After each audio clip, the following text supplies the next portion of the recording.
Bonjour à toutes et à tous, bienvenue à bord des Étoiles du droit et de l'innovation, le podcast qui vous propulse dans l'univers juridique de demain.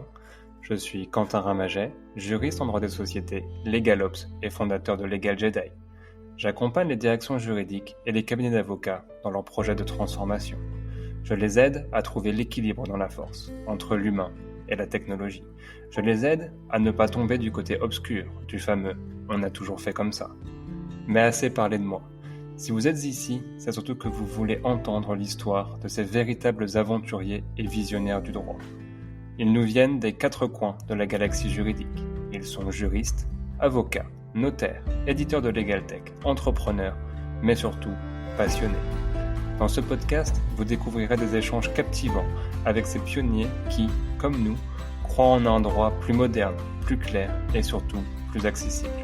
Alors embarquez avec moi à la rencontre de ces esprits révolutionnaires qui redéfinissent les contours de nos professions. Bonne écoute. Bonjour Jean-Julien, merci beaucoup d'avoir accepté l'invitation de rejoindre le podcast. Pour ceux qui n'ont pas la chance de te connaître, est-ce que je peux te demander de te présenter rapidement, dis-nous qui tu es, d'où tu viens, où tu es et où tu vas. Merci à toi de m'avoir invité. Alors,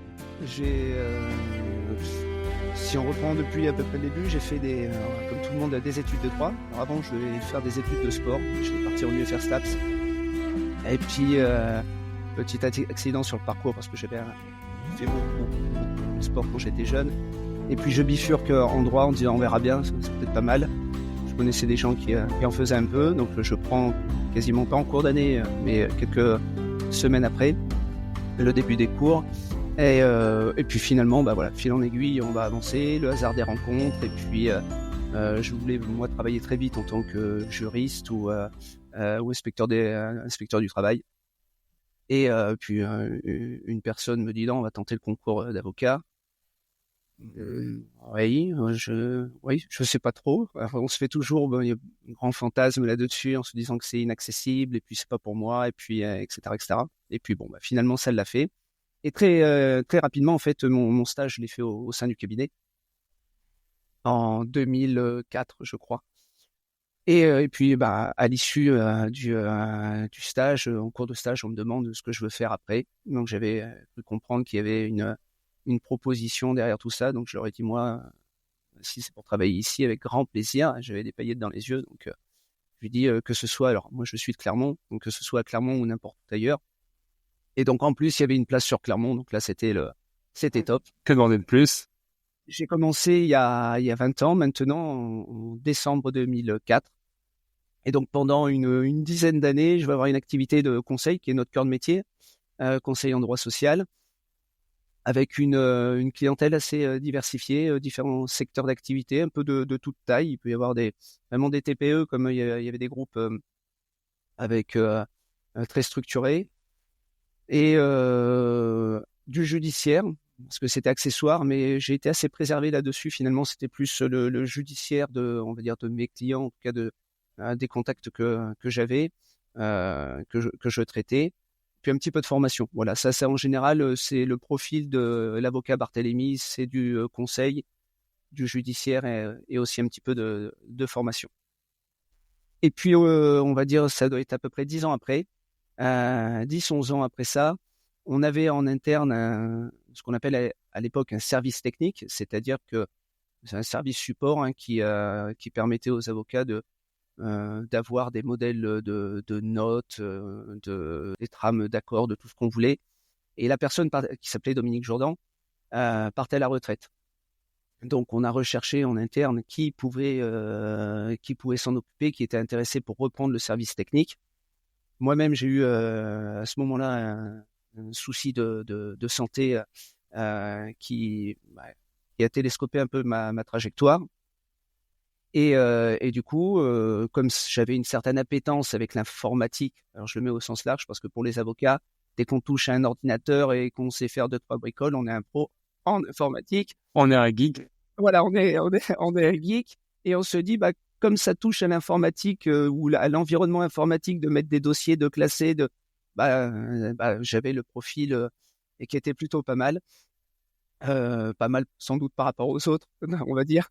Et puis voilà, donc il a fallu proposer un plan à 5 ans. Et je proposais un plan à 5 ans. Il a convenu. On m'a dit, allez, c'est parti, tu prends les clés.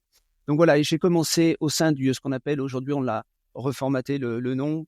Ça aide au changement, on va dire. Donc c'est le service R&D, le SRD, dans lequel il y a mon activité dedans a été de fluidifier l'activité des avocats, c'est-à-dire mettre en place assez tôt des process ou des outils qui permettent de toutes les tâches à faible valeur ajoutée, de les écarter. Je vais donner des calendriers automatiques avec la génération, la modélisation de courriers type élection pro. Ça, c'est le premier truc que j'ai fait.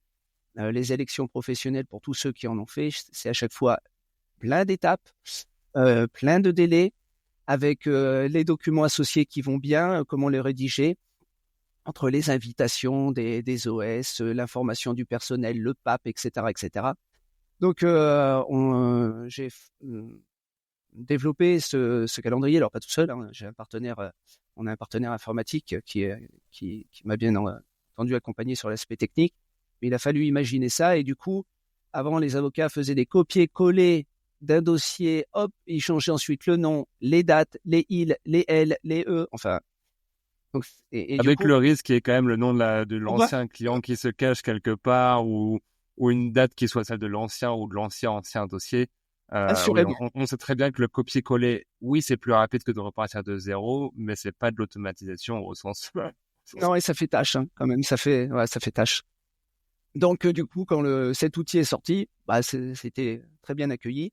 Donc, on a fait ça sur ce type de procédure et sur tout un tas d'autres. La deuxième étape le deuxième point qui était important dans fluidifier l'activité des avocats ou améliorer, on va dire, la productivité, c'est que on avait en fait, on a de manière éparpillée tout un tas de ressources, des notes qui ont été rédigées, des consultations, des contrats, des accords, il y en avait de partout. Le problème, c'est que c'était disséminé dans l'ensemble de notre environnement juridique. Donc, il fallait faire clic, clic, clic, clic, clic, clic, clic, clic. Et j'ai la ressource. Mince, en fait, elle n'est pas bonne. C'est pas celle-là que je veux. Donc, on remonte et on repart. Donc, l'enfer.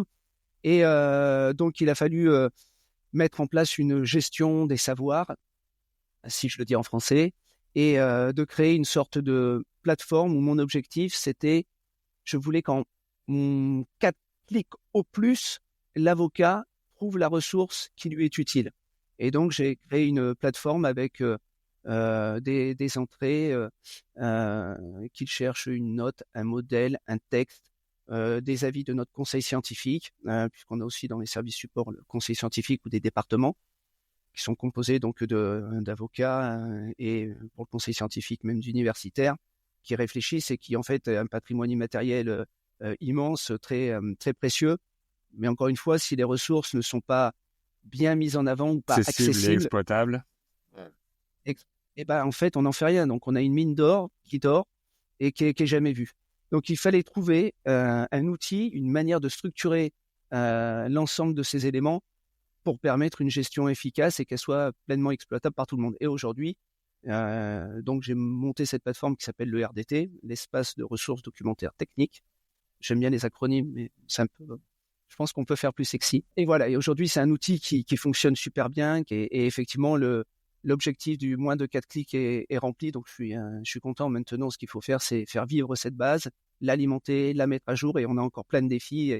Et on réfléchit même enfin, l'IA est un sujet. C'était ma prochaine question. Du coup, une prochaine étape, l'IA. Alors oui, dans la prochaine étape, l'IA, on a déjà entamé bien sûr des réflexions sur l'IA. On a fait un diagnostic en interne sur notamment nos cas d'usage. On a identifié plusieurs cas d'usage. Aujourd'hui, on a 2 cas d'usage principaux qui sont clairement identifiés et que l'on va mettre en œuvre. Voilà, pour faire simple, si ça doit être une news, une sorte de chatbot. Alors tout le monde a peur du chatbot en disant ouais mais attends, le client pose la question, s'il met n'importe quoi, ça va être catastrophique. Donc on calme, on explique comment ça se passe le chatbot, à quel niveau nous devons intervenir en tant que technicien et humain pour entraîner la machine, la valider. Et il y a tout un tas de solutions quand on est sûr, quand on n'est pas certain en tout cas que la réponse serait validée à 100% de manière juridique. Il y a des solutions pour renvoyer, pour faire valider, etc. Enfin bref. Donc voilà, on a ce projet-là qui est hyper ambitieux et qu'on souhaite absolument mener, qui pourrait être pas une petite révolution, mais si quand même dans l'approche avec la clientèle et dans les services associés, ça peut vraiment changer pas mal de choses. Et puis le deuxième point qui est moins prioritaire, mais qui sera important, c'est justement de développer un moteur de recherche en langage naturel qui permet dans toutes nos bases, et que ce soit les mails que l'on envoie, les consultations que les 150 avocats ont rédigées, que ce soit les avis du conseil scientifique de nos départements ou toutes les ressources qu'il y a dans le RDT, eh bien, on puisse, avec une phrase simple, les interroger, Voilà, parce qu'aujourd'hui, très souvent, le moteur de recherche, il ne le trouve que si l'intitulé du fichier est bien dénommé. Mais le problème, c'est que tout le monde va mettre accord, consultation due. Donc, voilà, il n'y a pas la place, on va dire. Et voilà, et ça serait aussi, ça serait un gain de temps précieux pour, voilà. Et il y a même, j'ai d'autres idées sur la manière dont l'IA on pourrait continuer de le développer, mais déjà, on va y aller pas à pas, et puis pour permettre aux uns et aux autres de familiariser et pas faire un choc, pas partir dans tous les sens sur 18 use cases différents voilà. et Il y a ce qu'on qu'aucun ne soit adopté. Exactement. Il y a ce qu'on a dans la tête en ces instants, mais il faut se faire ça, et puis il y a ça, et puis il y a ça. Oui, attends. D'abord, on va entraîner un peu tout le monde sur le premier, et puis le deuxième, et puis ensuite, voilà. C'est exactement, c'est comme ça. Par contre, c'est toujours des temps très longs entre. Et puis, comme j'ai parfois une nature un peu impatiente, faut réussir à canaliser tout ça, quoi. Mais bon, donc voilà. Après, Et pour et le legal. Pardon, vas-y. Et comme on disait, l'IA sans data, ça ne marche pas. L'avantage du RDT, c'est que ayant déjà fait le travail de centralisation de la donnée, finalement, l'IA va venir parfaitement se connecter, on va dire, dessus. C'est que le plus gros du travail est fait. Parce que certains veulent se lancer dans l'IA, mais ont juste pas regroupé les données. Donc, c'est éparpillé dans tous les sens, sans queue ni tête. Là, en ayant déjà pris le taureau par les cornes en disant on va regrouper tout ce savoir du cabinet dans une solution. Bon, l'IA elle n'attend plus que ça, de venir se connecter gentiment sur le tout et pouvoir interroger, naviguer dans toutes ces données. Et effectivement, logiquement, ça devrait tourner parfaitement bien. Oui, c'est un point important. Quand on a fait le diagnostic, on s'est aperçu que, le prestataire nous a dit effectivement que la donnée était très qualifiée, en plus bien structurée. Et par exemple, quand on est passé de l'environnement informatique avant ERDT et après ERDT, il a fallu que je trie à peu près 4000 ressources. À se dire, ce document, il est obsolète, ça sert à rien. Celui-là, il est pas mal, mais il faut le mettre à jour. Celui-là est très bon. Voilà, donc il a fallu déjà faire ce travail de tri. Je n'ai pas été seul, il y avait notamment nos départements qui m'ont aidé, mais voilà, la gestion des projets au sein des cabinets d'avocats. Alors, je n'ai pas d'autres expériences que celui de chez Barthélemy, mais comme j'en ai quand même mené plusieurs ici et puis que je discute avec les uns et les autres, c'est quand même, c'est pas simple. Voilà, c'est pas simple. Il faut une grande discipline, et tout le monde a 50 000 trucs à faire. Donc voilà, et c'est pour ça que c'est quand même la force au cabinet. Il y a une volonté très forte, en particulier au niveau du CODIR et des associés, de réussir à se dire il faut qu'on passe un cap, et c'est ce qu'on a déjà commencé à faire, initier dans tout un tas de domaines, mais on se structure et les modes projet, on arrive à les mettre en œuvre. C'est déjà pas mal pour avoir, ouais, c'est très bien. pour avoir été en cabinet d'avocat quelques années, à vouloir effectivement mettre en place de nouveaux façons de faire, où ça n'a pas toujours été d'une fluidité. Voilà, je n'entrerai pas dans les détails, mais c'était pas simple. J'ai quelques portes. Et je vois, pour finir sur le legal design, c'est que quand tu dis ça, je sais qu'il y a certains cabinets, parce que certaines personnes ont dit: «Vous faites aussi de l'infographie, du legal design?» Ah non, non, non, on fait pas de dessin, non. Non, non, nous on fait pas ça. Et donc il y a des clients qui travaillent avec certains cabinets avocats, mais qui viennent me voir parce qu'ils me disent: «Bah, il ne le fait pas, mais on est quand même intéressé par ce que vous faites et c'est pas incompatible». Donc voilà, quand on a noué quelques relations, après en fait, ils se lâchent. Ils me disent un peu les choses. Je dis: «Mais pourquoi ils vous proposent pas?» Voilà. Donc problème de crédibilité, je pense. Et donc pour terminer, donc sur ces 2 missions que j'ai principalement, est arrivée une troisième, donc en 2015 je crois, et c'était Fabrice Moléon, que les uns et les autres peuvent d'ailleurs on connaît sur LinkedIn, qui était intervenu au cabinet pour nous parler de la digitalisation des directions juridiques des cabinets d'avocats.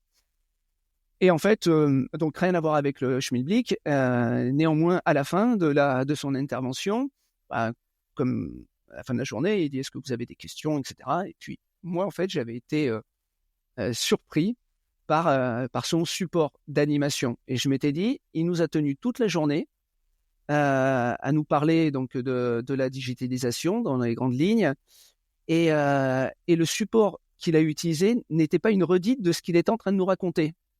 Et je me suis dit, en plus, il était très attractif, c'était hyper intéressant, et je m'apercevais à la fin de la journée qu'il y avait des slides que j'avais conservés en tête. Donc, je me suis dit, et je lui demande, je lui dis, en fait, alors ça n'a rien à voir, mais votre présentation, là, vous l'avez fait sur quoi? Je dis, votre support, c'est quel outil? Et il me dit PowerPoint. Je dis, alors, moi, PowerPoint, c'est des bullet points, je fais. Et je lui dis: «Mais quand vous cliquez là, que ça envoie une slide, et quand vous recliquez, que ça revient à la même, c'est Power». Bah, il me dit: «Oui».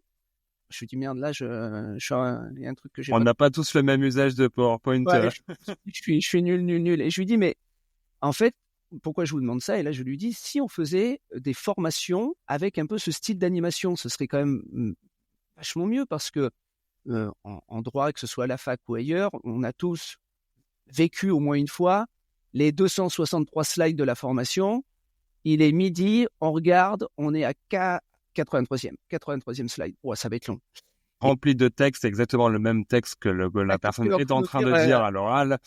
Le même. Donc d'ailleurs, moi j'ai fini de dire la slide que lui, il a commencé à peine à nous parler des 2-3 premiers points.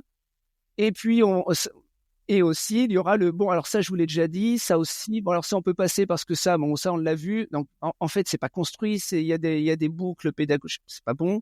Enfin bref, il y a plein de choses comme ça, et je me suis dit ça serait génial. Et il me dit, on était en 2015, et à cette époque Margaret Hagan avait ouvert une chaire à Stanford sur le legal design.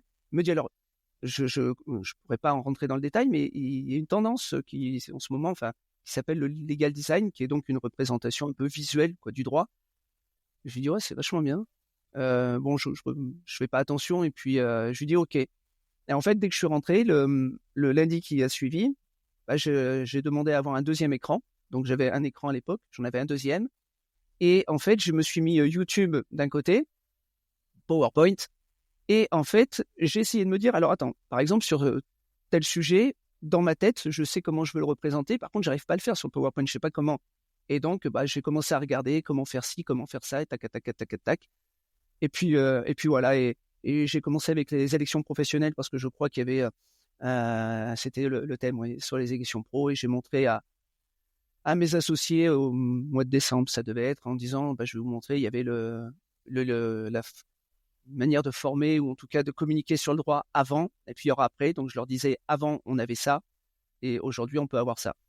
Et ce en tout cas, ce premier élan a été bien accueilli, en me disant: «Mais il faut qu'on embauche des informaticiens alors».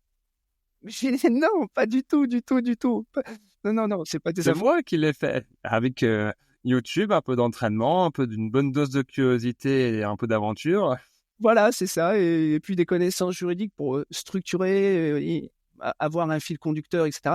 Enfin bref, et donc voilà comment l'histoire est née. Bien, parce qu'effectivement, ceux qui te connaissent avec pas moins de 40 000 followers sur LinkedIn, tu es avant tout le maître de l'infographie.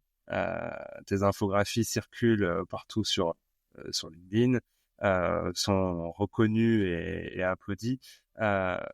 comment de ce premier déclic de legal design en découvrant ce PowerPoint bien animé, tu en es arrivé à cette quasi spécialisation en legal design pour l'infographie, qui est un type de présentation. Mais justement, quand tu as même poussé un peu plus loin en faisant des infographies dynamiques, automatisées. Est-ce que tu peux nous raconter un petit peu ce parcours de ce premier déclic pour le legal design sur cette volonté de, si j'ai bien compris, c'était plutôt pour de la formation au début, de dire voilà, si on faisait des formations avec des slides plus animés, ça passerait mieux, à voilà cette spécialisation en infographie. Alors, en fait, au début, c'est venu parce que j'ai suivi une formation avec quelqu'un donc qui avait un support d'animation, et donc naturellement, je me suis dit, ça serait comme ça qu'il faudrait qu'on occupe aussi un peu nos formations, ou certaines d'entre elles, parce qu'il n'est pas aussi possible de décliner tout en legal design, non pas d'un point de vue technique, mais en termes, c'est extrêmement chronophage. Donc après, il faut cibler. Et en 2000, donc ça c'était en 2015-16, je vais continuer à faire un peu d'infographie, mais pas tant que ça, parce que à l'époque, la présidence n'était clairement pas favorable du tout à ce type d'activité. On était plutôt sur la présidence, c'était plutôt non, ce qu'il faut faire, c'est aller voir le client, c'est travailler, faites bosser, et ça ira bien, d'accord. Les dessins, c'est non. Oui, c'est ça, parce que les infographies, c'est pas bosser.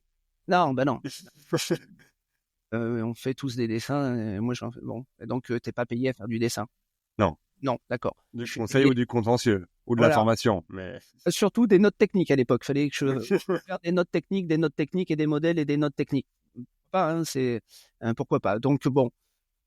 Je continue quand même à en faire un petit peu, de l'écriture aussi, parce que j'aime bien écrire des articles. Donc c'était vraiment une vision très productiviste, mais il fallait de la matière. C'est ça qui fait sérieux, et c'est peut-être ça dont avaient besoin les avocats, mais je pense finalement aujourd'hui pas véritablement. Mais c'est qu'il n'y avait pas de vision en fait.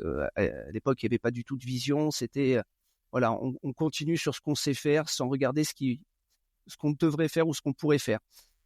Et bon, va arriver un changement de présidence, de gouvernance. Et là, c'est un changement radical. C'est-à-dire que on se dit, et puis les associés quand même poussés, en disant il faut peut-être laisser un peu plus de marge de manœuvre à Jean-Julien, voir ce que ça donne. Et là où il va y avoir vraiment un déclic, c'est en fait au Covid. On est 2020, mars 2020, le Covid nous tourne tous dessus. Stop, on reste tous chez nous. Et en fait, je me dis, le jour, ça doit être mi-mars, je vais dire n'importe quoi, le 15 ou le 16, et on savait qu'on allait arrêter le 18-19, un truc comme ça. Au moment où je me dis ça, comme je faisais aussi quand même à cette époque donc des notes techniques, des alertes, etc., on comprend qu'il va y avoir une réglementation qui va exploser. Je me suis dit, si je fais une note technique, une alerte, que j'envoie en fait à mes collègues, pour que eux-mêmes, c'est le principe, ils envoient leurs clients. L'idée, c'est que le service technique fasse gagner du temps. Je me suis dit, mais comme on a des milliers de clients, ça veut dire que moi, je fais un clic pour l'envoyer à une centaine d'avocats, 150 avocats, qui eux-mêmes vont envoyer à 30, 40. En fait, c'est pas possible. Ils vont perdre du temps, il va y avoir de la latence, donc il y a des clients qui vont recevoir après coup. Je dis, tiens, je vais monter une plateforme en ligne, accessible, H24, où toutes les notes techniques que je vais faire, on va les mettre dessus. Et donc, on va dire aux avocats et à tous nos clients, au fait, on va être ultra disponible, ultra réactif. Voilà le lien de la plateforme, et vous aurez toutes les informations, etc. Et en fait, c'est comme ça que, à ce moment-là, naît cette plateforme Covid. Et on va même l'ouvrir, en fait, elle va être ouverte à tout le monde. Nos confrères, des experts comptables, nos clients, nos pas clients, etc. Ça va avoir un vrai retentissement. Du coup, je communique aussi à ce moment-là énormément sur LinkedIn. Je m'aperçois qu'il y a des règles qui sont un peu complexes et je me dis, ce que je faisais sur le legal design un peu en matière de formation, comment est-ce que je peux me le réapproprier pour ce qui est notre cœur de métier, le conseil. Et donc, c'est là que je vais définir une sorte de cadre avec des fiches opérationnelles, des fiches, fiches pratiques, peu importe. Et donc, je vais commencer à publier quelques infographies en plus de notes techniques ou de notes de synthèse. Et là, je vois qu'il y a un super accueil par le public. Et donc, c'est comme ça que vont naître ces notes-là. Elles seront déposées sur notre plateforme. Et pendant tout le Covid, en fait, je vais, entre guillemets, toute proportion gardée, mais vraiment exploser et je vais avoir gagné en visibilité. Et là, je comprends qu'il y a un truc à faire. Je me dis, il faut qu'on continue de développer. En interne, cette initiative et le succès que ça a eu, bah on se dit, ah ben c'est pas mal quand même, c'est bien. Et la présidence ayant changé, avait ouvert vraiment ses chakras, était parfaitement alignée, me dit, ou me donne finalement la liberté de pouvoir continuer. Et donc c'est comme ça que je vais lancer ces fiches-là et commencer à me faire connaître un petit peu sur LinkedIn. Et en janvier 2021, pareil, je rencontre un nouveau problème de santé. J'avais eu donc, quand je suis rentré, j'avais eu un cancer au cabinet. Ça n'avait pas gêné évidemment mon intégration. Ils m'ont dit non, bon, on va s'adapter. Et il a été soigné. Et 17 ans après, quasiment, boum, 2021, on me dit petit problème, ça se passe mal, c'est reparti. Donc pendant 6 mois, je vais avoir des traitements, mais j'arrive à continuer à travailler.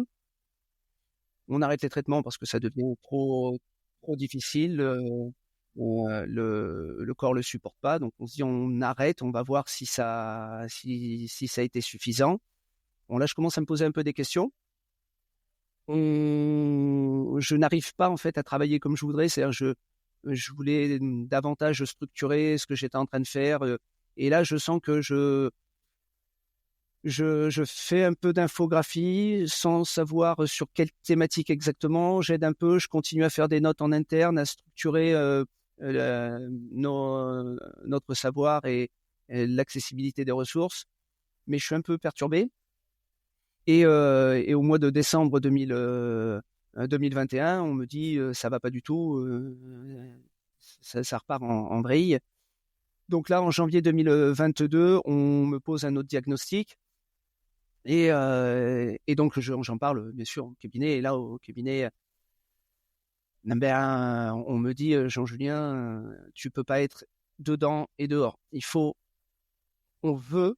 est mieux pour toi vraiment que tu puisses t'arrêter. Il faut continue pas à dépenser ton énergie. Voilà, on sait que tu as envie mais voilà, il faut réussir à peut-être couper. Et donc je leur ai dit, mais moi la crainte c'est que si je m'arrête, si je m'éloigne du collectif, c'est de plus pouvoir y rentrer. Pas parce qu'ils vont vouloir se séparer de moi, mais c'est que en fait la vie a une force qui fait qu'elle pousse tout le monde à avancer, à continuer. C'est à la fois effrayant, mais c'est à la fois rassurant. Et je me suis dit, bah, c'est comme tout. C'est-à-dire que quand tu n'es pas dans le train, tu restes sur le quai. Et donc ça commence à me perturber. Et je leur ai dit, non, non, non, je veux continuer à faire des trucs, etc. Et notre président actuel, Hugues Lapalus, et puis le CODIR, et certains membres du CODIR et des associés, ont dit, Jean-Julien, tu feras comme tu veux. Tu choisis ce qui te fera du bien. Si tu estimes que tu dois garder tel type de projet, tu le gardes. Si tu ne peux pas ou tu ne peux plus à un moment donné, tu t'arrêtes. Tu fais comme tu peux. Et du coup, je me dis super. Et néanmoins, je les écoute en disant, OK, je vais m'arrêter. Février 2022, je m'arrête totalement. J'essaye de travailler et là, je m'aperçois que trop compliqué. Difficulté de concentration, des douleurs. Enfin, je ne veux pas s'apesantir. Il y a plein de gens qui vivent des choses similaires, mais là, c'est là que je m'aperçois que non, en fait, ça commence à être trop dur. Et donc, je vais m'arrêter totalement. Pour l'anecdote, la maladie se propage. En avril, on me dit les protocoles ne fonctionnent plus. On doit envisager. On va essayer de mélanger un peu. Voilà, la chimio que tu as eue il y a 25 ans, on va la reprendre. on va remettre quelques autres produits un peu nouveaux, que l'on utilise et voir si ça va créer, si ça va marcher. Il y a eu des fixations sur les eaux, etc. Et donc là, par contre, je commence à, j'avais déjà un petit peu peur, mais ouais, là, on commence à sentir une vraie fragilité. Et donc, je prends toutes mes dispositions. Et puis, les mois passent, des chimios toutes les semaines. Et au mois de juillet, on me dit, on passe à des examens, TAP scan, etc. On me dit, c'est bien, les résultats sont très bons. Il faudra finir, par contre, par ce qu'on appelle une autogreffe. On détruit la moelle osseuse et puis on la reconstruit avec des cellules souches, donc en chambre stérile. Là, très dur parce que c'est un autre voyage. C'est pas les mêmes vacances que je pensais passer au mois d'août. Le cabinet, formidable, c'est-à-dire qu'il y a des gens, on peut être dans la posture quand il y a quelqu'un qui est malade, mais là, on était au-delà de la posture, c'est-à-dire qu'il y avait des relations très fortes, un soutien sans faille. Et finalement, je passe cette période-là, je sors en septembre 2022, je me retape pendant 2 mois, et en octobre-novembre 2022, je leur dis, voilà, j'ai envie et je me sens prêt à pouvoir me reconcentrer. Donc ils me disent OK, mais à temps réduit, s'il te plaît. Il faudrait, voilà, on va y aller mollo. Et je leur dis pas de problème, on va repartir à temps réduit. Et à partir de novembre 2022, je me dis tout ce que j'avais réalisé jusqu'à maintenant en infographie, parce que c'était ça dans mon esprit, je dis il faut que je reprenne. Et donc à partir de novembre 2022, je vais commencer à me poser et je vais publier très très très très régulièrement pendant plus d'1 an. Je me dis il faut que je gagne en visibilité, etc. Et ça va très bien fonctionner. Et en novembre, donc quasiment 2023, je me suis rendu compte qu'il y avait de l'intérêt. J'avais des gens qui manifestaient des fois un intérêt pour comment est-ce qu'on peut avoir vos infographies, vous avez parlé de ci ou de ça, et je voyais que j'avais rien de structuré en fait. Et donc j'ai tâtonné pour structurer entre déjà le bon modèle économique, le prix, ce qu'on mettait dedans. Enfin, donc il y a eu un essai, 2 essais, 3 essais, ça tâtonne. Et finalement, j'arrive assez bien à calibrer, en tout cas, quelques offres. Mais je pense qu'on aurait pu faire mieux et qu'il y a plein de choses encore à faire évoluer. Et donc en 2024, là, ça explose totalement. J'en parle au président, à Hugues Lapalus, pour lui dire, je crois qu'il faut qu'on arrive à faire ériger le legal design comme un 4e pilier de nos activités. Il y a le conseil, le judiciaire, la formation, et il doit y avoir le legal design. Pourquoi il doit y avoir le legal design ? Parce qu'en fait, on est capable, chez Barthélémy, de définir avec notre client la stratégie sociale, en tenant compte de l'objectif, de l'enjeu, de la culture de l'entreprise, du niveau de négociation, en tout cas du dialogue social. Et une fois qu'on a défini cette stratégie sociale, on sait la mettre en œuvre de manière opérationnelle à travers des accords, des notes, des chartes, tout ce qu'on veut. Techniquement, on sait tous faire ça, on est très bon. Je dis en revanche, quand on a fini cette étape, 90% des juristes, je parle notamment de nos clients, on a signé l'accord, on le range, ou on va aller l'afficher en disant il est dans l'intranet, c'est bon. Et derrière la communication, alors j'exagère un peu, mais ça va être une note de synthèse de 15 pages d'un accord qui en fait 30. Et je dis, on boucle la boucle, on va de la définition de la stratégie sociale à sa mise en œuvre jusqu'à sa communication opérationnelle sur le terrain et à travers de l'infographie. Et c'est comme ça qu'on s'est dit, à la fois le CODIR et l'ensemble des associés, ah oui, c'est pas bête ça. Et donc, on a fait émerger cette activité comme une activité à part entière, avec un pôle dédié, et du coup, des offres spécifiques, etc., etc. Et c'est comme ça qu'est né le legal design chez Barthélémy, qu'on l'a mis en œuvre et qu'on l'a structuré. Et encore une fois, ce que je dis véritablement, et c'est pour ça qu'on ne le voit pas forcément partout ailleurs, c'est que ça n'a été possible que parce qu'il y a eu une volonté forte au niveau de la direction, au niveau des associés, de soutenir cela, que ça a marché. Jean-Julien tout seul, il fait pas grand-chose. Jean-Julien, par contre, avec un collectif fort, il arrive à faire quelque chose.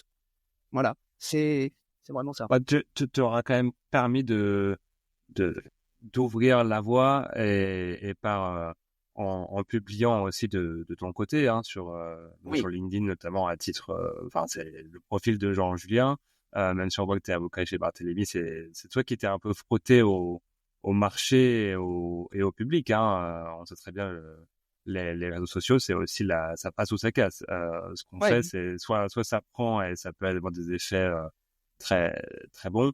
Parfois, quand ça prend pas du tout. Mais c'est vrai que voilà, ça t'a permis aussi de montrer à la direction, je me suis frotté au marché, il y a une bonne réception. C'est sûr qu'après, ça encourage aussi le codir à dire bon, voilà, l'étape, ça passe ou ça casse, elle est passée. Oui. A priori, on se lance pas dans l'inconnu total. Après, voilà, justement, de structure, c'est sûr que oui, c'est pas une activité, enfin, c'est pas solitaire. Et n'importe quel changement au sein d'un cabinet d'avocats ne se fait pas seul. S'il n'y a pas une volonté de changement aussi bien de la part de la direction, des personnes intermédiaires et des équipes jusqu'aux juniors ou aux stagiaires, ça ne fonctionne pas. C'est quelque chose de collectif. Parce que si la direction veut aller dans un sens, mais que les équipes n'ont pas envie, à moins de soit mettre des carottes, soit menacer, la direction ne peut pas décider seule. En général, elle décide, mais elle peut pas mettre en œuvre forcément. Inversement, si les équipes veulent changer des choses, mais que la direction est totalement contre, ça ne prend pas non plus. Donc, c'est vraiment quelque chose de collectif. Et je pense que c'est pour ça que ça aboutit. C'est que tu as testé, tu as embarqué des gens avec toi en leur montrant l'intérêt. La direction a suivi et c'est devenu une volonté commune d'innover, de transformer cette approche. Et effectivement, comme tu l'as très bien dit, c'est pour boucler la boucle. Les accords, j'en ai jamais rédigé, mais je vois très bien à quoi ça ressemble. C'est beaucoup de pages de choses que pas grand monde ne comprend, mais c'est obligatoire. C'est comme ça qu'on structure la stratégie sociale d'une entreprise. Mais le dernier chaînon, dernier maillon de la chaîne, qui est peut-être le dernier, mais qui est en même temps le plus important, c'est là où on va faire vivre cet accord. Quand on va transformer tout le jargon technique en choses concrètes qui vont être comprises par tout le monde, parce que bon, l'accord, il n'a pas vocation à être compris uniquement par le conseil et éventuellement le DRH qui maîtrise un peu le sujet ou pas, mais qu'après, ça concerne des gens, des salariés, des ouvriers, des cadres, ça concerne toutes sortes de personnes qui doivent comprendre ce qui leur arrive, ce qui leur est leurs droits, leurs obligations, qu'est-ce qu'ils peuvent faire, ne pas faire, comprendre la stratégie sociale de là où ils travaillent aussi. Et c'est finalement ce petit maillon de la chaîne à la fin qui peut paraître tout simple, que quand on a une infographie, effectivement, les mauvaises langues diront que c'est du dessin, c'est tout sauf du dessin, c'est un art. Parce que pour transcrire autant de pages de jargon en quelques pages d'infographie, sans pour autant perdre rien du tout du contenu juridique, parce que voilà, c'est là où ceux qui ne connaissent pas, ne veulent pas comprendre, c'est que le legal design n'est pas une simplification. En aucun cas, on ne simplifie le fond juridique. Et c'est là qu'est toute la complexité, c'est qu'il faut à la fois dans une présentation plus, pas forcément plus simple, plus accessible, compréhensible par tout le monde, garder quand même toute la valeur juridique. Et moi, quand je regarde toujours avec attention tes infographies, pourtant je travaille pas du tout dans le droit social et même pas en France, et pourtant je suis toujours curieux d'aller voir tes infographies sur les forfaits jours. Là, il y en avait une il y a quelques jours sur le forfait jour réduit. C'était une infographie même interactive. Mais là, genre, ouais, ok, mais dans cette petite case de plus, de moins, de égal, il y a tout le contenu juridique. Tu n'as rien mis de côté de la loi, des règles, tout est là, mais dans un format compréhensible quand je regarde, j'ai à peu près compris de comment ça fonctionne, si je devais le mettre en place demain, c'est sûr que c'est actionnable immédiatement, c'est compréhensible. Ouais, et ça, par exemple, c'est une phrase que je ressors tout le temps. Je ne simplifie pas, je ne vulgarise pas, je clarifie. Et, mais il peut y en avoir pour tout le monde. C'est-à-dire que si je m'adresse à des opérationnels, ce qui est ma cible, je suis obligé d'être aussi exhaustif que le texte, mais en étant plus accessible, dans le sens où si je dois élever le seuil de vigilance d'un manager et que lorsque je réalise mon infographie, je me dis ouais, ça, mince, je sais même pas où le mettre. En plus, ça va, pour pas dire autre chose, ça va m'enquiquiner parce que j'ai plus de place ou ouais, mais c'est pas grave, ça arrive pas souvent. Non, non, ça peut arriver. Donc dès lors que ça peut arriver, il faut que ce soit dedans pour qu'il puisse au moins se dire si une situation survient, qu'il puisse détecter. Soit il a une réponse d'ailleurs, soit il se dit mais au moins je dois me retourner vers le bon interlocuteur parce que j'ai mon seuil d'alerte qui s'est allumé.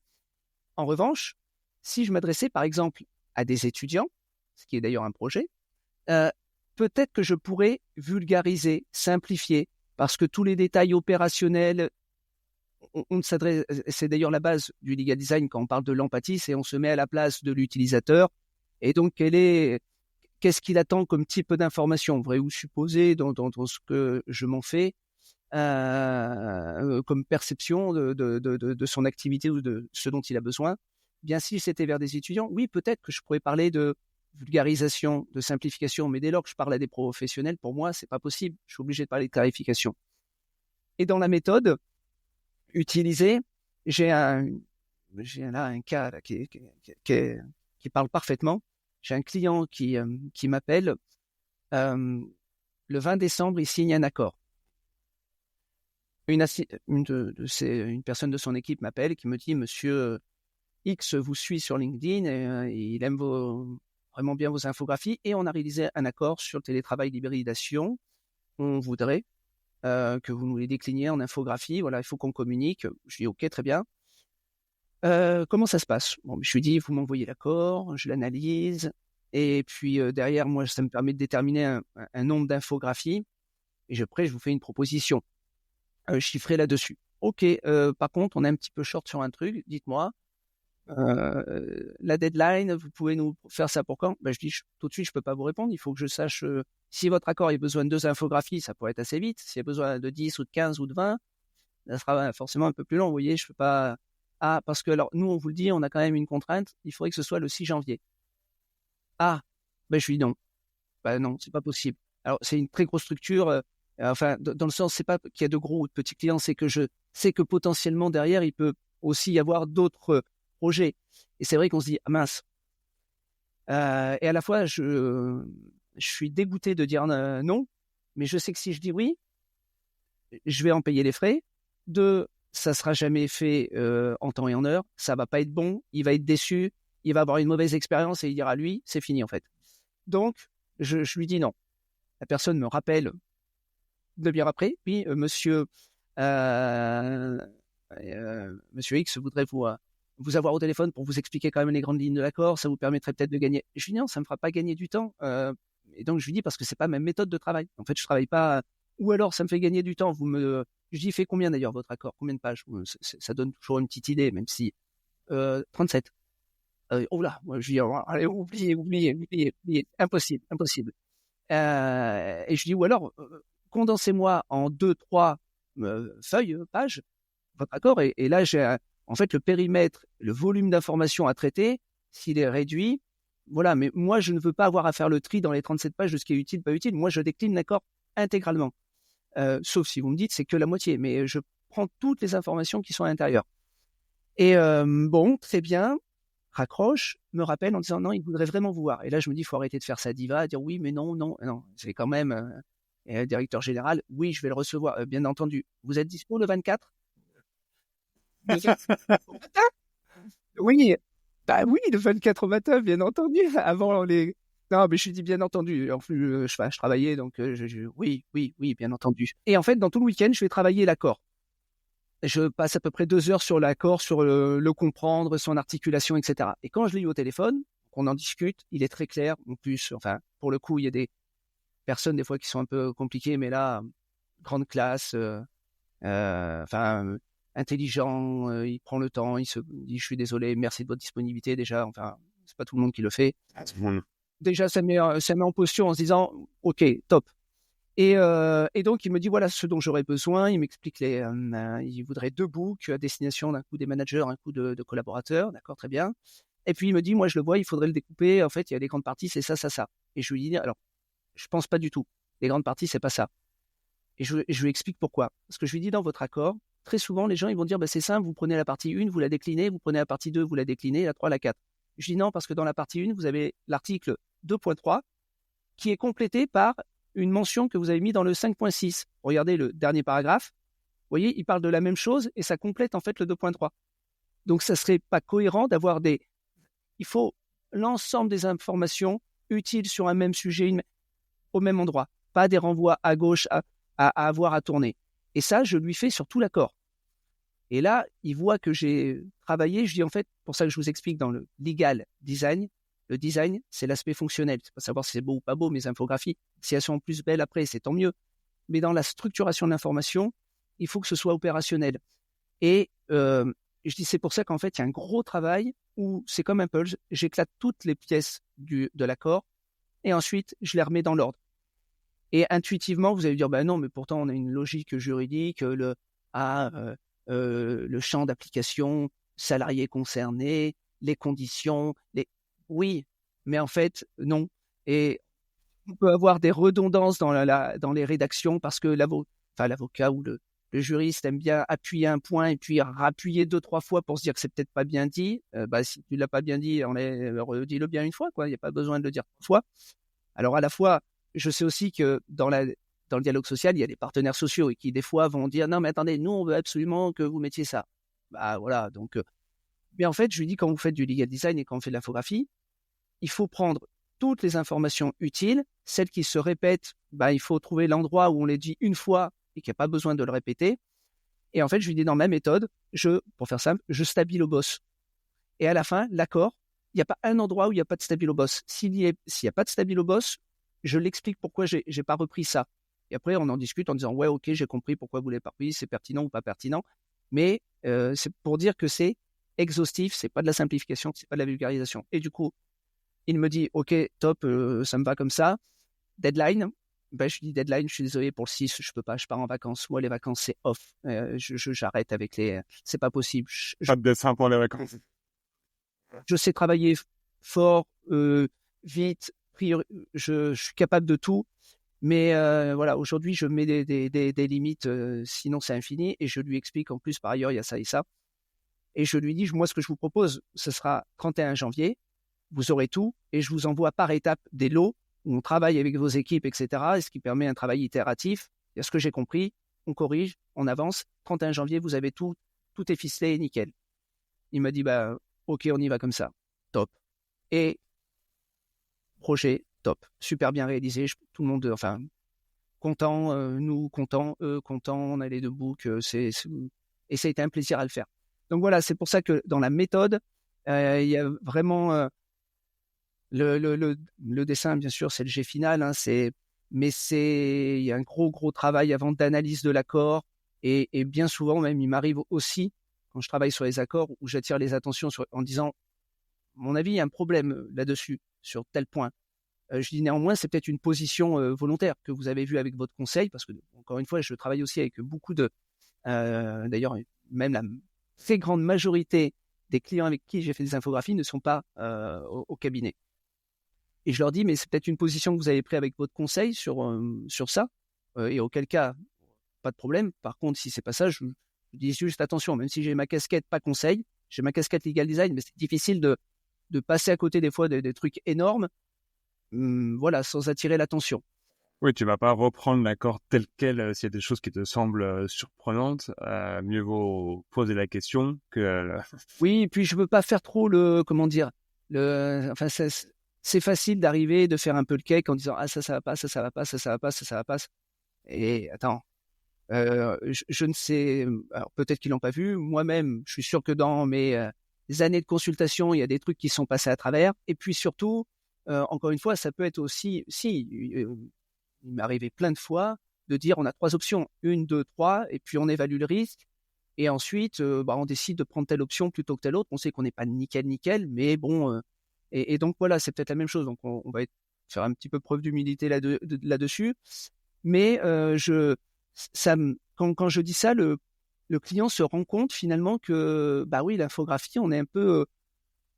C'est pas une agence de com. Je suis pas là simplement de dire tiens, je vais mettre du rouge, je vais remettre le texte un peu comme ça. Moi, je suis pas graphiste, je fais pas de la com. Je suis legal designer. Donc, je m'intéresse au fond, à l'articulation du fond, la structuration, sa cohérence, et je retraduis tout ça. Et après, on met une touche graphique pour un petit côté waouh ou pas waouh, parce que, mais c'est ça le fond d'activité. Ouais. Et surtout que les infographies que tu fais sont donc en droit social, et c'est que les ressources humaines au sens, sont pour le terme générique, hein, sont une matière particulièrement humaine, parce que l'ensemble des salariés, non salariés, enfin toutes les relations de travail de France sont des ressources humaines. Donc chaque Français limite est concerné, chaque Français actif ou même pas actif est concerné par les ressources humaines. Et pourtant, c'est quelque chose d'extrêmement complexe. On n'aime pas les choses simples dans la loi française, donc c'est extrêmement complexe. Et finalement, tu viens clarifier, éclaircir une matière extrêmement codifiée, réglementée, qui bouge très souvent. Tu l'as dit au moment du Covid, voilà, c'était pas possible de serait-ce que de se permettre de faire un relais interne avant que ça arrive au client. Il fallait que ça soit immédiatement disponible. Voilà, le droit du travail, il bouge tout le temps. C'est sans cesse des nouvelles règles, etc. Donc, il faut que ce soit vite déjà intégré par des experts, mais le plus vite possible communiqué, parce que derrière, ce sont des DRH, des managers en ressources humaines qui ont la charge de personnes, ça peut être 2 personnes comme ça peut être des dizaines de milliers de salariés, et de être vite en mesure de comprendre ces règles et de pouvoir les appliquer. Et c'est là où tu vas, grâce au legal design, leur simplifier ce travail-là, parce que les DRH sont évidemment formés à des aspects juridiques, mais ils ne sont pas pour autant spécialistes comme l'est l'avocat. Ils peuvent pas maîtriser tous les sujets non plus, et sinon il n'y aurait plus d'avocats en droit du travail si tous les DRH étaient des experts en droit du travail non plus. Donc finalement, tu viens leur apporter des outils pour que cette partie expertise soit mieux accueillie, plus facile à utiliser.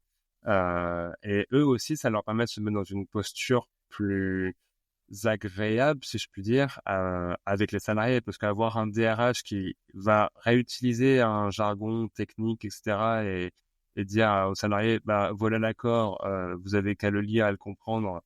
Si vous comprenez pas, bah tant pis pour vous. Alors que le DRH qui va avoir une posture de voilà, c'est compliqué, il y a un accord, c'est obligatoire, il faut passer par un accord parce que c'est comme ça que ça marche. Il y a du jargon technique parce que c'est comme ça, on peut pas y échapper. En revanche, j'ai fait préparer, certains le font aussi eux-mêmes maintenant, mais j'ai fait préparer ou j'ai fait une traduction, on va dire, de cet accord en infographie pour que vous puissiez comprendre, parce que je sais que c'était important de comprendre et qu'on puisse aussi communiquer, dialoguer. Si ce n'est pas clair, si vous avez des interrogations, bah, c'est plus facile de se référer à une infographie qu'à un accord de 40 pages. Donc finalement, ça vient valoriser aussi, je pense, un peu ces DRH ou ces managers en ressources humaines, en leur permettant d'avoir des outils de communication et qui facilitent le dialogue avec l'ensemble des personnes concernées. C'est un peu ce que j'appelle, ça contribue à donner un sens à la politique sociale qui est mise en œuvre. Ça la rend visible, et ça, c'est un élément qui est important. Donc, effectivement, de ce point de vue-là, du point de vue des managers, des intermédiaires, et même des salariés, en fait, ça procure aussi trois effets. Le premier qui est de rassurer, parce que je comprends mon environnement juridique, ça sécurise, parce que quand je suis manager, je sais comment l'appliquer, cet environnement juridique, au-delà de le comprendre, je sais ce que je dois faire, ce que je ne dois pas faire, comment je dois le faire. Et puis, ça crédibilise, c'est-à-dire que du coup, quand je suis face à mes équipes et que je suis en capacité de pouvoir donner une réponse immédiate, ou en tout cas sans dire, je sais pas, peut-être faudra voir, en fait, ça rassure, enfin, ça rassure, ça crédibilise celui qui donne les instructions ou auprès duquel on se renseigne. Donc, il y a vraiment toutes ces dimensions là qui entrent en jeu dans le legal design et dans la modernisation de la communication juridique et RH. Et puis, je m'aperçois aussi que pour les DRH, bien sûr, ça leur permet de comprendre les règles, même si lorsqu'on travaille ensemble sur des accords, ils se sont parfaitement appropriés. Mais il y a aussi un gain de temps énorme. C'est-à-dire que parfois, ils savent qu'il y a, par exemple, en matière d'aménagement du temps de travail, ils vont avoir des fois, on a 3, 4, 5 accords.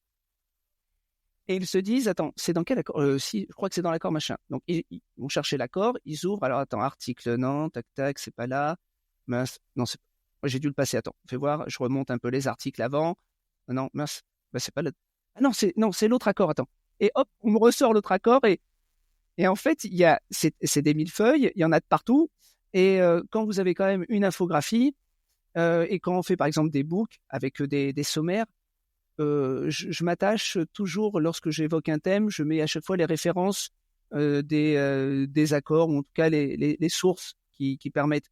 Et donc, ça permet de retrouver aussi très rapidement, de savoir au besoin, si après j'ai besoin parce qu'il arrive parfois dans les infographies, quand on a par exemple des listes à l'après-vert sur je ne sais pas, sur des conditions X, Y, Z, ou en tout cas des choses qui, d'un point de vue opérationnel, vont pas apporter un élément incroyable dans la mise en œuvre, mais qui sont bien sûr qui sont importantes au moment où je mobilise tel ou tel dispositif, on peut faire quand même un renvoi. Voilà, il y a aussi des techniques, il y a des notes de bas de page ou de bas d'infographie, comme on veut. Mais voilà, il y a quand même on peut mettre des liens hypertextes dans les infographies pour renvoyer des documents internes. Donc, il y a plein de choses qui, au-delà du dessin, pour avoir une dimension très opérationnelle, que l'on peut faire. Et donc, ça a aussi cette vertu qui est de se dire, ça clarifie l'ensemble des sources que j'ai, ça les rend accessibles beaucoup plus rapidement. Et voilà, donc il y a à la fois des avantages tant pour ceux qui mettent en œuvre les règles que ceux qui les font appliquer, et ceux qui alors je n'aime pas le mot subir, mais en tout cas ceux à qui les règles s'appliquent, qui sont 90% des collaborateurs, et qui effectivement ne sont pas des juristes. Donc ils ont un besoin de comprendre. C'est vrai que le legal design, comme tu l'as dit, ça permet de clarifier, d'expliciter. Effectivement, chose très importante, tu l'as dit, ça n'empêche pas les renvois. C'est-à-dire que si l'infographie ne doit pas dénaturer ou du moins sacrifier le fond juridique, effectivement, on ne peut pas toujours tout mettre dans une infographie, ou alors elle serait longue comme le bras, ce serait un menu déroulant qu'on scrolle sans fin pour pouvoir tout mettre. Voilà, le legal design n'empêche pas de renvoyer vers les textes complets. Voilà, c'est quelque chose, je pense qu'il est important de rappeler, parce que parfois c'est vrai qu'on se dit non, ça je peux pas en faire une version legal design parce que juste cette liste là ou cette chose là c'est pas intégrable. Peut-être, mais dans ce cas-là, comme tu disais, si c'est une liste de conditions, tu peux mettre dans ton infographie, vérifier les conditions, mettre en œuvre ça selon les conditions et renvoyer vers les conditions. Mais ça permet que, d'un point de vue opérationnel, tu n'as qu'une infographie relativement courte et compréhensible. Et quand tu viens dérouler, on va dire, ton process, tu vas te dire, tiens, j'arrive à l'étape des conditions. Là, je vais consulter mon accord, mais j'ai un lien hypertexte ou n'importe quel raccourci où je vais tomber directement sur le texte complet des conditions que je vais pouvoir consulter et revenir à mon infographie. Donc, on garde quand même ce gain de temps, ce gain de clarté, mais sans pour autant, on trouve, voilà, comme tu disais, il y a toujours un moyen de combiner de la complexité, et même le document le plus long et le plus complexe peut se legal designer d'une manière ou d'une autre, avec des renvois, avec... Moi, je sais que Et j'avais parce déjà imaginé... euh, Oui, euh, pardon, vas-y. non, parce que en fait, à chaque fois quand je discute et quand il y a des retours, par exemple sur les infographies avec des clients, j'ai un gros travail à faire pour leur dire attention. Des fois, ils vont vouloir rajouter 50 000 trucs, des détails. Je donne un exemple. Il y avait quelqu'un, on était sur analyse des risques. C'est-à-dire, il y avait en cas d'AT, qu'est-ce qu'on doit faire? Comment ça se passe en interne? Tant d'un point de vue, on va dire, d'un aspect sécurité, donc les mesures immédiates, et que d'un aspect administratif avec les différents logiciels qu'il faut renseigner, à qui on doit envoyer la copie du machin, du bidule. Bon, et à un moment, j'avais une étape sur évaluation des risques. J'avais mis entre parenthèses selon la procédure SH, je ne sais plus, enfin bref, c'était un acronyme. Et donc ils en discutent et la personne qui est responsable dit oui, selon truc QSH, dès lors que l'indicateur est supérieur à 18 par rapport à l'échelle de... Et je n'y ai pas besoin de mettre ça dans la... Si c'est en fonction de vos procédures QSH, j'imagine que dans votre procédure, il y a donc une table de criticité qui détermine qu'en deçà de ce seuil, il n'y a rien.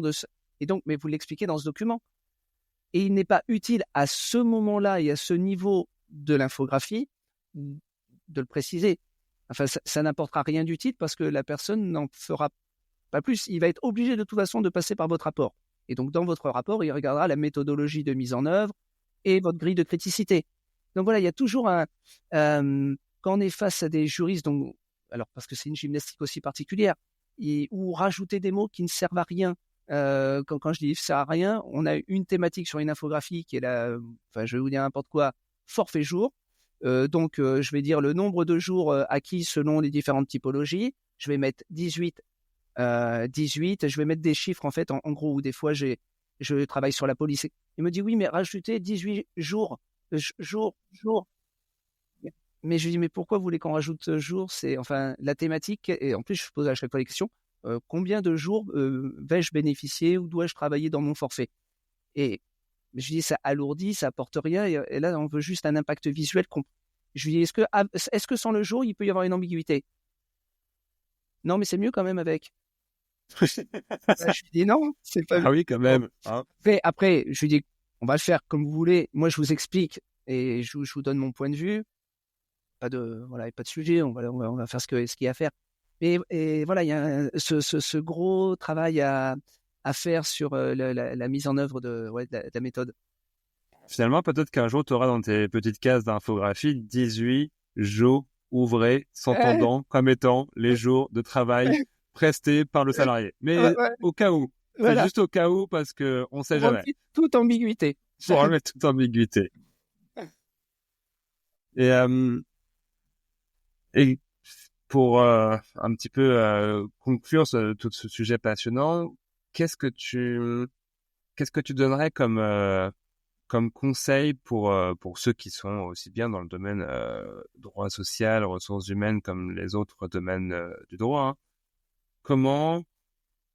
Comment se préparer à intégrer le legal design, comment se former, comment l'accueillir à bras ouverts, parce que voilà, c'est une démarche qui est pas toujours évidente, ça demande des compétences qui sont pas forcément innées pour tout professionnel du droit tel qu'il soit.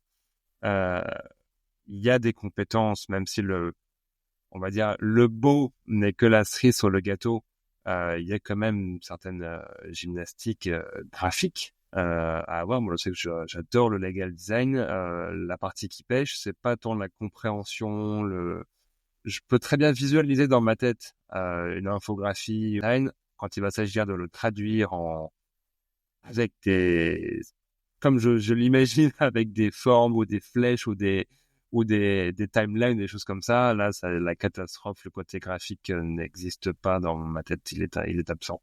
Je n'y arrive pas. C'est case et pêche. Pour toi, c'est case et pêche. C'est case et pêche, mais même ça, non, ça, dans ma tête, je vois une chose très jolie, très, très concrète. Ça me parle, mais alors quand il faut, que ce soit avec Canva ou n'importe quoi le faire, Là, je me dis clairement, je suis pas graphiste. Il manque la petite size. Donc, qu'est-ce que tu donnerais comme conseil pour s'y mettre doucement, pour bien l'accueillir, pour se former? Alors, il peut y avoir plusieurs points. Déjà, je pense qu'il faut savoir qu'est-ce qu'on veut faire. Qu'est-ce qu'on veut faire? Je m'explique. Est-ce que vous avez besoin de lancer vraiment en profondeur un élan sur le legal design et que vous avez envie de vous mettre à cette communication juridique RH? Alors, je dis juridique RH, on parle de RH, mais je suis intervenu dans d'autres domaines, hein, que ce soit dans le droit commercial, commande publique, enfin dans tout, droit des AF au sens large. Et c'était un autre exercice, mais parce qu'on m'avait demandé aussi sur les formations des équipes, on veut se mettre au legal design. Donc, il y a qu'est-ce que vous voulez faire? Vous voulez faire du legal design en profondeur et de manière pérenne, ou est-ce que vous avez besoin d'avoir des compétences pour de temps en temps faire une infographie? Je dirais que si vous êtes dans le premier cas de figure, enfin dans le deuxième cas, qui est pour moi le plus simple, j'ai envie de temps en temps de réaliser une infographie comme ça. Je pense par exemple que Canva est plutôt pas mal. Canva est pas mal puisqu'il met à disposition des templates, des modèles, et donc ça permet pour celui qui n'a pas de sensibilité graphique de pouvoir quand même mettre en valeur ses idées, la manière dont il structure sa pensée juridique ou son message RH. Il peut le faire plutôt assez facilement. En revanche, j'ai une réserve moi sur Canva. Je n'aime, ça me crée des biais. Le biais, je l'explique, ceux qui l'ont utilisé, qui ont fait Canva, ils l'ont tout forcément eu. On va voir par exemple un template qu'on trouve génial. Il est beau, il claque, et donc on va se dire, waouh, il est trop bien celui-là. Attends, je pourrais faire, si tiens, mais je pourrais peut-être parler de ça. Si, je vais le faire là-dessus. Et on va commencer à traficoter, mais en fait, c'est le graphisme qui va être la porte d'entrée du message, du design. C'est la forme qui conditionne le fond et pas le fond qui va conditionner la forme. Ça peut créer quelques frottements quand on commence à avancer dans la construction de l'infographie. Donc, c'est pour ça que j'adore avoir l'esprit libre. Et c'est pour ça que moi, j'utilise par contre PowerPoint. Tout est PowerPoint. Tout ce que vous voyez, c'est PowerPoint. Et je pars de la feuille blanche. J'imagine mon design et derrière, je viens y mettre mes touches graphiques. Donc, néanmoins, Canva a cet intérêt de pouvoir suggérer des formes, des idées, des timelines, etc. Et en travaillant un peu là-dessus, ça va développer notre sens créatif, notre vision, notre perception de la structuration de l'information. Donc, il y a un travail pédagogique qui est intéressant à travers, je trouve, Canva. Moi, je le regarde plus du tout, mais il m'était arrivé, quand je travaillais quand même sur PowerPoint, de regarder un peu Canva, justement, pour avoir quelques inspirations. Ensuite, si vous décidez de vous mettre à une échelle, vraiment, il faut que je produise, que ce soit des cabinets d'avocats ou des directions juridiques RH, je trouve que PowerPoint est top parce qu'une fois que j'ai réalisé des infographies, il est facile de capitaliser sur certaines d'entre elles, de les reprendre, de les remettre dans des projets assez facilement, de les adapter. Voilà, on peut avoir une bibliothèque de slides. Peut-être qu'on peut faire pareil sur Canva ou d'autres outils et je ne les connais pas assez. Mais en tout cas, c'est un peu la force de l'habitude et donc du coup, je ne vois que ça. Mais PowerPoint, je trouve que c'est génial. La deuxième chose qui est pour moi un élément important, alors il y en a qui parlent de soft skills, etc. Je vais vous dire juste, curieux. Il faut être curieux, chercher ça peut être, enfin, vous allez lire, vous aimez l'architecture, vous aimez la déco, c'est des choses que j'aime bien. Je m'intéresse, il y a des mangas, enfin, tout ce qui peut tourne autour de la créativité. Je trouve, enfin, ça m'intéresse. Et puis même, c'est une curiosité. Par exemple, on parle d'IA, je me suis intéressé à l'IA. Je suis pas du tout un pro en IA. Je connais quand même certaines choses où j'arrive à comprendre quand je parle avec des gens qui s'y connaissent bien mieux que moi. Le site, je m'intéresse alors au marketing, communication et plein de choses que j'ai appris. On parle de SEO, c'est des choses qui sont très éloignées de mon activité d'avocat, mais il faut que j'aime m'intéresser à tous les domaines. Et je pense que quand vous entraînez votre cerveau à avoir une gymnastique de curiosité, je le vois même aujourd'hui dès que j'ai par exemple un accord, une note, très vite dans ma tête, ça se dessine. Donc j'arrive à assez rapidement à savoir comment ça va s'orienter. Et je trouve même que sur des problématiques juridiques, quand je suis, parce qu'il m'arrive de faire un petit peu de conseil quand même, et puis de prendre des positions techniques quand je manque. Mais ça permet de voir. Forcément, vous avez une autre grille de lecture. Voilà, on voit la pièce d'un autre côté. Je trouve ça que c'est très très satisfaisant.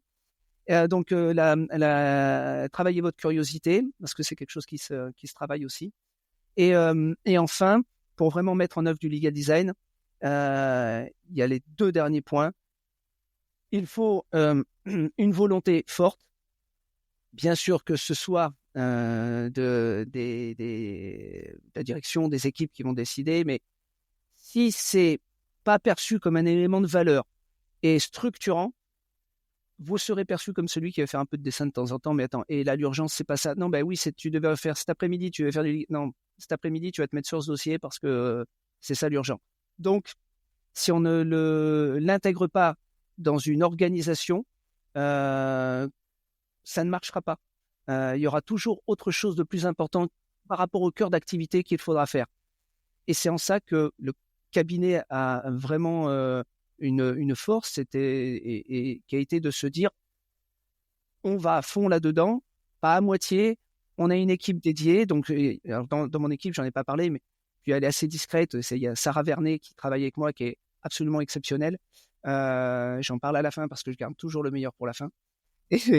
Mais vraiment, voilà, c'est quelqu'un qui m'a rejoint en début d'année. Elle a cette appétence, elle a cette compréhension des éléments, un style graphique. Et en plus, elle arrive, alors que j'ai beaucoup plus d'expérience sur le sujet, à prendre position, à me dire quand elle est d'accord, pas d'accord, à me faire des contre-propositions. Et voilà, c'est génial.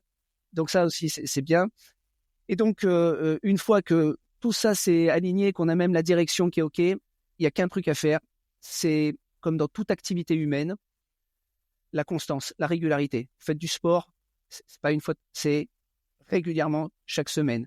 Vous êtes dans une relation amicale, amoureuse, etc. Il faut être constant, régulier dans ce que vous donnez, dans ce que vous partagez. Legal design, c'est pareil. Vous êtes avocat, toi tu es legal ops, c'est tout le temps. C'est pas une fois de temps en temps que j'ai ça. Ou alors, enfin, on n'aura pas les résultats escomptés. Et quand je fais des formations auprès de certaines directions juridiques RH, je leur mens pas là-dessus. C'est le premier point que je leur dis. Qu'est-ce que vous voulez faire? Parce que si vous voulez vraiment faire des infographies comme je fais, et probablement peut-être meilleures que celles que je fais, je vous dis juste, il va vous falloir du temps. Quand on fait du vélo, on enlève les roulettes, il va falloir pédaler, sinon on tombe.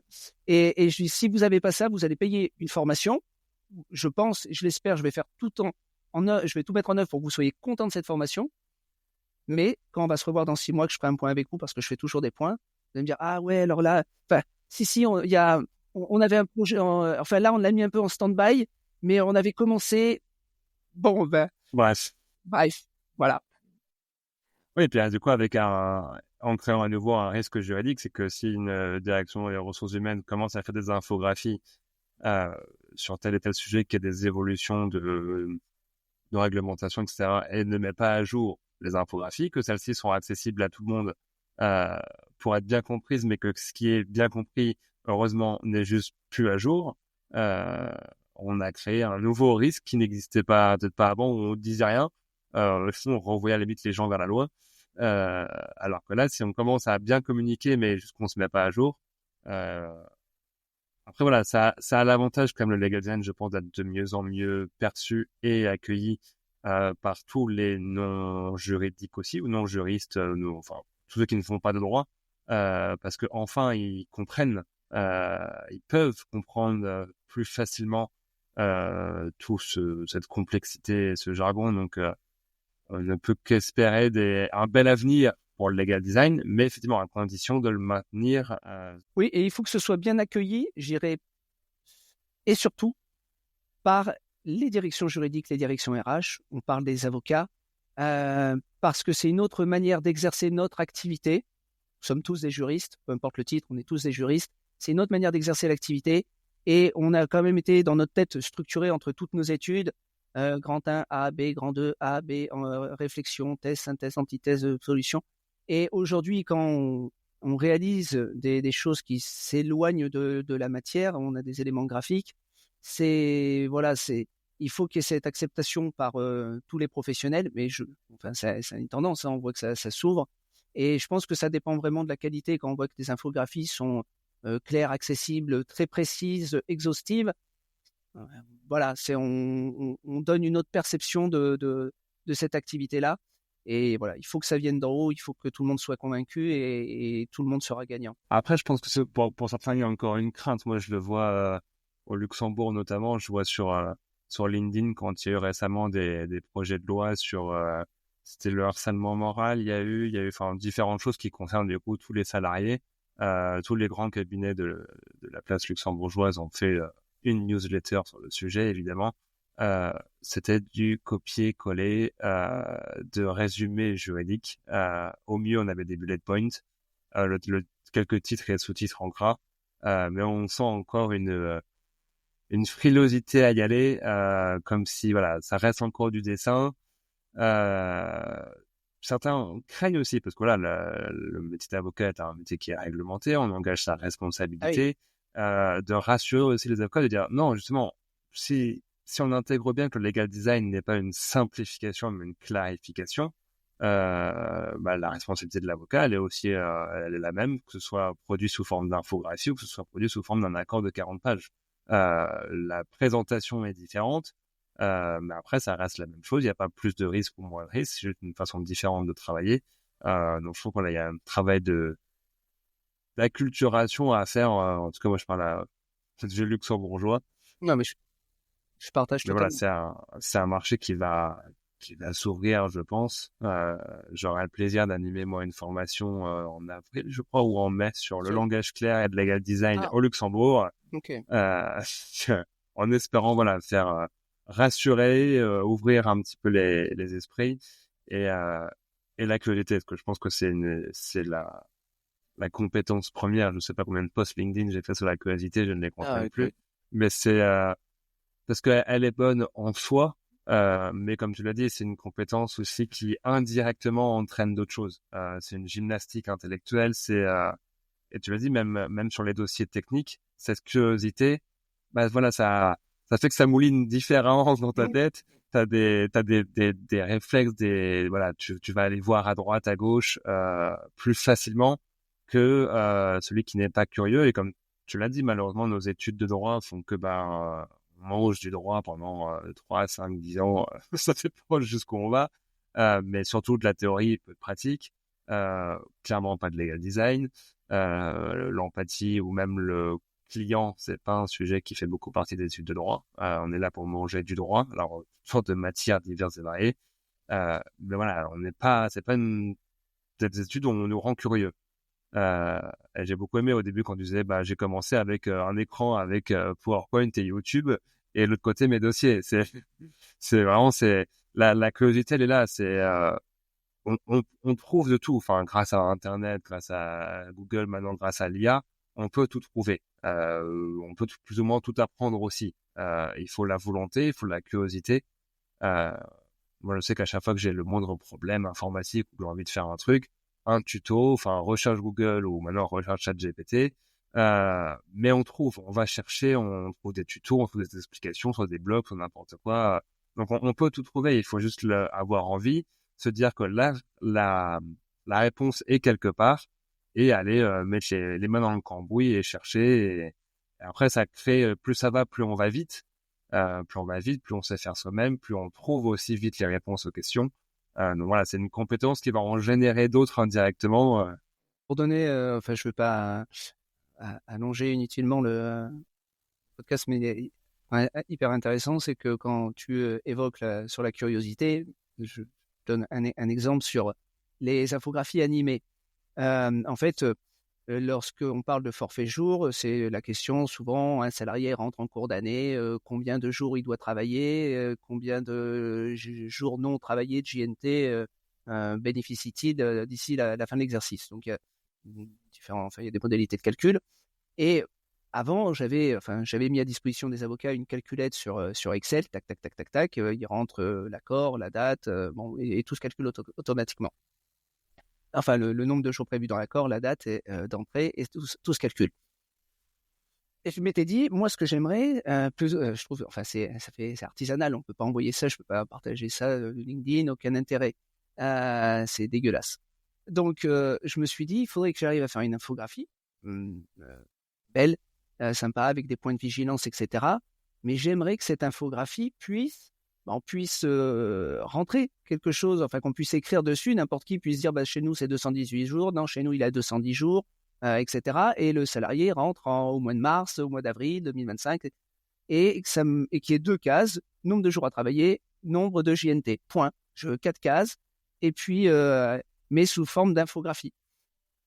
Qu'est-ce que j'ai fait? ChatGPT, j'explique tout, je donne mes consignes, mes directives, mes machins, je ne veux pas que ce soit sur tel type de support, mais tel type de support, je veux pas machin.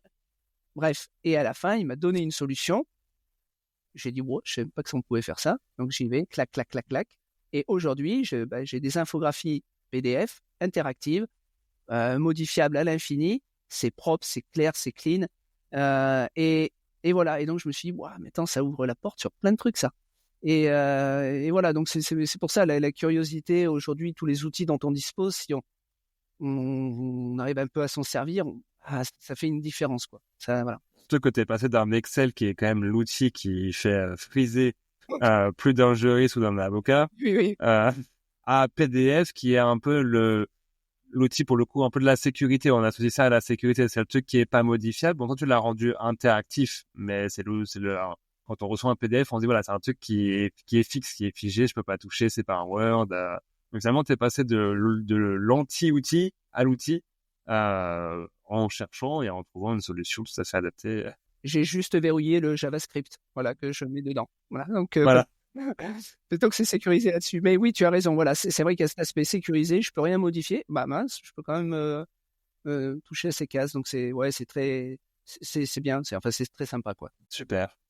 Eh ben écoute, merci beaucoup Jean-Julien. C'était vraiment passionnant d'échanger avec toi sur tous ces sujets et puis au plaisir de te recevoir une prochaine fois pour suivre un petit peu l'évolution, voir si tu as eu de nouvelles innovations, d'autres idées pour nous raconter aussi ton parcours avec l'IA, ce que tu en auras fait de l'IA. Donc, au plaisir de te recevoir une prochaine fois. Avec plaisir. Merci Quentin. Bon appétit à toi. Et puis, merci. Au revoir à tous ceux qui nous ont suivis. Ciao. À bientôt. À bientôt.